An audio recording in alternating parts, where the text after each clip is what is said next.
Another important thing to be able to do is to be able to interact with objects. I'm going to go ahead and zoom in to the front of the course because I want to get a closer view, because there's some objects here that I want you to take a look at. So there are many times where an object within Second Life may serve a purpose other than sitting. For example, it could serve to give you a note card, teleport you to a different location, allow you to buy the item, and allow you to drop your own note card into that object. Some of these objects provide header text to let you know what it is. Most often you will notice your cursor turn into a hand when you hover your mouse over the object. So to interact with the object, so notice I have this little box here, and I actually say that it's a note card giver. If I hover my mouse over it, you'll notice that it turns into a hand. If I remove my mouse from that object, you'll notice it goes back to an arrow. So this tells you that this has a specific function. So here I know it's a note card giver. I'm going to go ahead and click on it.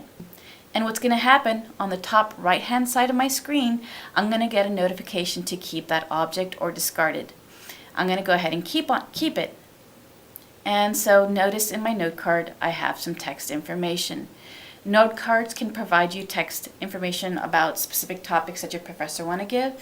He or she or your peers can also use this to share specific objects with you. For example, these have 2 landmarks so that you can teleport to those locations. They can also share objects, other note cards, and other inventory items. So I'm going to go ahead and close this note card. Notice I have another item on my screen which also has a hand function. This is the attendance taker, and generally at the start of the classroom some professors have this attendance taker. You just simply click on it when class starts to denote that you are in fact in the class. But right now it's closed, so once I click on it, notice it gives me the notification, I am sorry, but there is no class to sign in for currently. So it's not until your professor activates it to take roll. So again, you can interact with different objects in the classroom. It just depends on what function they have. The projector, you can actually move from the different slides by using the arrows here and refresh back to the start of the PowerPoint presentations. Generally for this presentation boards, professors block you from moving it because they generally control it.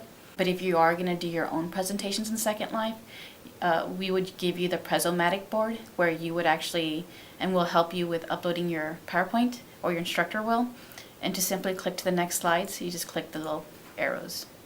So this concludes Classroom Basics.